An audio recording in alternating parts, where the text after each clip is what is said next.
जय माँ संतोषी। आज दिन शुक्रवार है। शुक्रवार के दिन माता संतोषी की पूजा अर्चना का विशेष महत्व है। तो आइए चलिए सुनते हैं माता संतोषी की व्रत कथा, जिसके सुनने मात्र से आपके सारे दुख दूर हो जाएंगे और धन धान्य की वर्षा होगी।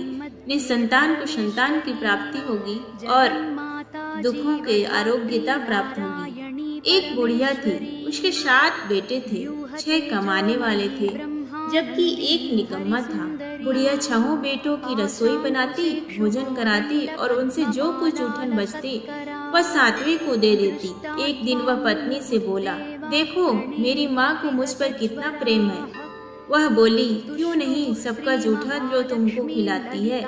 वह बोला, ऐसा नहीं हो सकता है, मैं जब तक आंखों से न देख लूं मान नहीं सकता। बहू हंसकर बोली, देख लोगे तब तो मानोगे। कुछ दिन बाद त्योहार आया। घर में 7 प्रकार के भोजन और चूरमे के लड्डू बने। वह जांचने को सिर दुखने का बहाना कर पतला वस्त्र सिर पर ओढ़े रसोई घर में सो गया। वह कपड़े में से सब देखता रहा। 6 भाई भोजन करने आए। उसने देखा माँ ने उनके लिए सुंदर आसन बिछा नाना प्रकार की रसोई परोसी और आग्रह करके उन्हें जमाया। वह देखता रहा। 6 भोजन करके उठे, तब माँ ने उनकी जूठी थालियों में से लड्डुओं के टुकड़े उठाकर एक लड्डू बनाया। जूठन साफ कर बुढ़िया माँ ने उसे पुकारा, बेटा 6 भाई भोजन कर आए, अब तू ही बाकी है, उठ, तू कब खाएगा। वह कहने लगा, माँ मुझे भोजन नहीं करना, मैं अब परदेश जा रहा हूँ। माँ ने कहा, कल जाता हो तो आज चला जा। वह बोला, हाँ आज ही जा रहा हूँ। यह कहकर वह घर से निकल गया। चलते समय पत्नी की याद आ गई। वह गौशाला में कंडे थाप रही थी। वहां जाकर बोला, हम जाए परदेश, आवेंगे कुछ काल, तुम रहियो संतोष से, धर्म आपनो पाल। वह बोली, जाओ पिया आनंद से, हमारो सोच हटाए, राम भरोसे हम रहें, ईश्वर तुम्हें सहाय।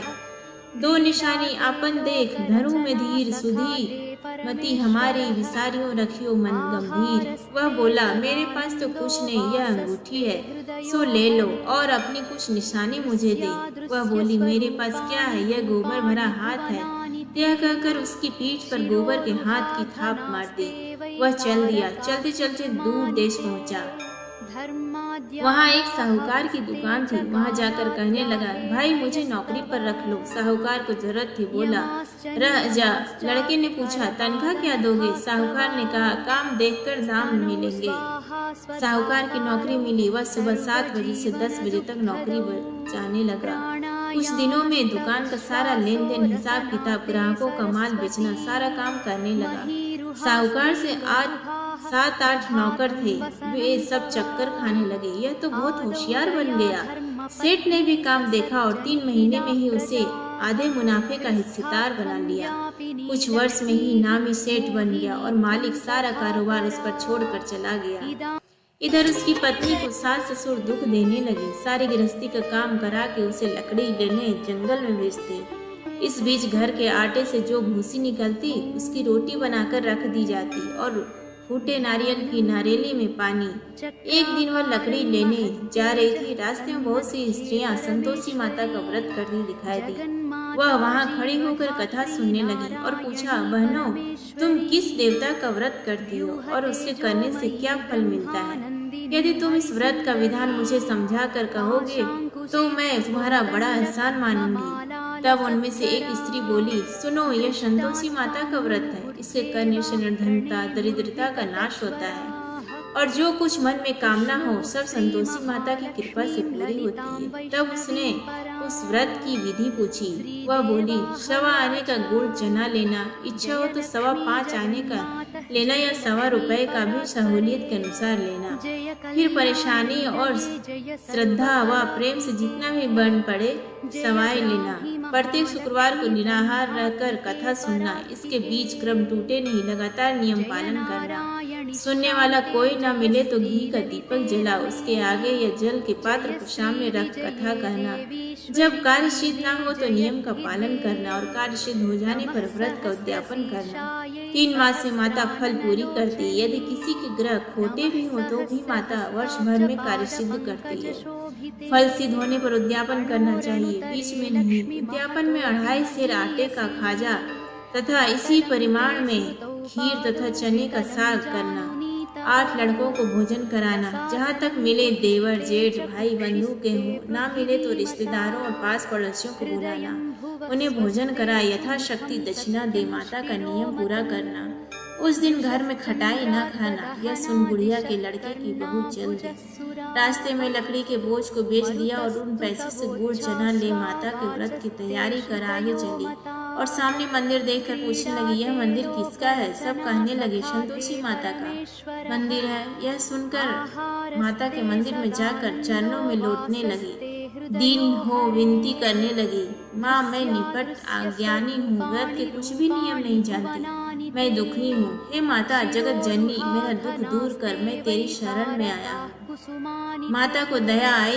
एक शुक्रवार बीता कि दूसरे को उसके पति का पत्र आया और तीसरे शुक्रवार को उसका भेजा हुआ पैसा आ पहुंचा। यह देख जेठी जेठानी मुंह सिकोड़ने लगे, लड़के ताने देने लगे, काकी के पास पत्र आने लगे, रुपया आने लगा, अब तो काकी की खातिर बढ़ेगी। बेचारी सरलता से कहती, भैया कागज आवे रुपया आवे, हम सब के लिए अच्छा है। ऐसा कहकर आंखों में आंसू भरकर संतोषी माता के मंदिर में आ मातेश्वरी के चरणों में गिर कर रोने लगी। माँ मैंने तुमसे पैसा कम मांगा है, मुझे पैसे से क्या काम है, मुझे तो अपने सुहाग से काम है, मैं तो अपने स्वामी के दर्शन मांगती हूँ। तब माता ने प्रसन्न होकर कहा, जा बेटी तेरा स्वामी आएगा। यह सुनकर खुशी से बावली होकर घर में जाकर काम करने लगी। अब संतोषी माँ विचार करने लगी, इस भोली पुत्री को मैंने कह तो दिया कि तेरा पति आएगा, लेकिन कैसे? वह तो इसे स्वप्न में भी याद नहीं करता, उसे याद दिलाने को मुझे ही जाना पड़ेगा। इस तरह माता जी उस बुढ़िया के बेटे के पास जा स्वप्न में प्रकट होकर कहने लगी, साहूकार के बेटे सो रहा है या जागता है? वह कहने लगा, माता सोता भी नहीं जागता भी नहीं, कहो क्या आज्ञा है? माँ कहने लगी, तेरे घर बार कुछ है कि नहीं? वह बोला, मेरे पास सब कुछ है, माँ बाप है, बहू है, क्या कमी है? माँ बोली, भोले पुत्र तेरी बहू घोर कष्ट उठा रही है, तेरे माँ बाप उसे परेशानी दे रही है, वह तेरे लिए तरस रही है, तू उसकी सूध ले। वह बोला, हाँ माता जी यह तो मालूम है, परंतु जाऊं तो कैसे? परदेश की बात है, लेन देन का कोई हिसाब नहीं, कोई जाने का रास्ता नहीं, कैसे चला जाऊं? माँ कहने लगी, मेरी बात मान, सवेरे नहा धोकर माता संतोषी का नाम ले, घी का दीपक जला, दंडवत कर दुकान पर जा बैठ।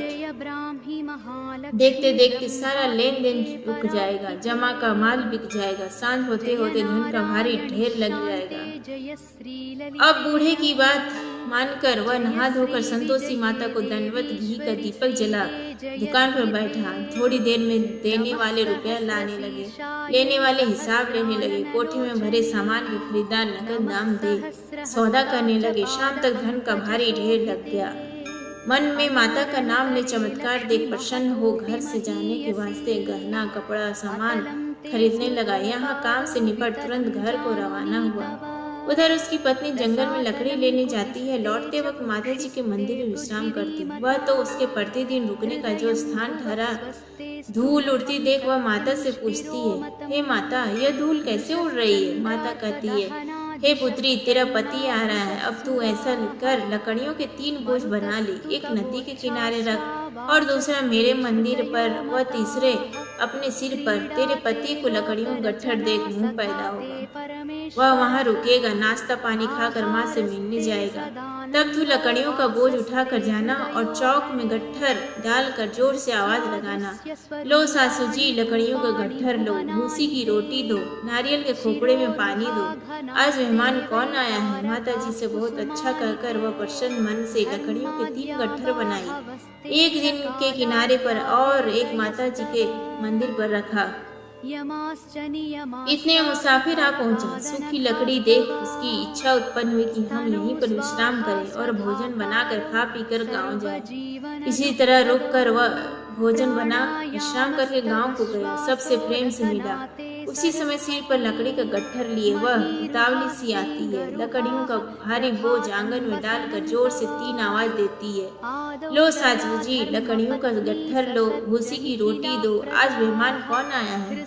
यह सुनकर उसकी सास बाहर आकर अपने दिए हुए कष्टों को भुलाने के हेतु कहती है, बहू ऐसा क्यों करती है? तेरा मालिक ही तो आया है, अब बैठ, मीठा भात खा, भोजन कर, कपड़े गहने पहन। उसकी आवाज़ सुन उसका पति बाहर आता है। अंगूठी देख व्याकुल हो जाता है। माँ से पूछता है, माँ यह कौन है? माँ बोली, बेटा यह तेरी बहू है। जब से तू गया है तब से सारे गांव में भटकती फिरती है, घर का काम काज कुछ नहीं करती। चार पहर खाकर वह बोला, ठीक है माँ, मैंने इसे भी देखा और तुम्हें भी। अब दूसरे घर की ताली दो, उसमें रहूंगा। माँ बोली, ठीक है, जैसी तेरी मर्जी। तब वह दूसरे मकान की तीसरी मंजिल का कमरा खोला, सारा सामान जमाया। एक दिन में राजा के महल जैसा ठाट बाट बन गया। अब क्या था, बहुत सुख भोगने लगी। इतने में शुक्रवार आ गया। उसने पति से कहा, मुझे संतोषी माता के व्रत का उद्यापन करना है। पति बोला, खुशी से कर लो। वह उद्यापन की तैयारी करने लगी। जिठानी के लड़कों को भोजन के लिए कहने गई। उन्होंने मंजूर किया, परंतु पीछे से जिठानी ने अपने बच्चों को सिखाया, देखो भोजन के समय खटाई मांगना, जिससे उसका उद्यापन पूरा ना हो। लड़के जीवने आए, खीर खाना पेट भर खाया, परंतु बाद में खाते ही कहने लगे, हमें खटाई दो, खीर खाना हमको नहीं भाता, देखकर अरुचि होती है। वह कहने लगी, भाई खटाई किसी को नहीं दी जाएगी, ये तो संतोषी माता का प्रसाद है। लड़के उठ खड़े हुए, बोले, पैसा लाओ। भोली बहू कुछ जानती नहीं थी, उन्हें पैसे देती। लड़के उसी समय हट करके इमली खटाई ले खाने लगे। यह देखकर बहू पर माता जी के कोप ने किया। राजा के दूत उसके पति को पकड़ कर ले गए। जेठ जेठानी मन माने वचन कहने लगे। रसातलं कुटिस्ते च कुक्षिस्ते पृथिवीमता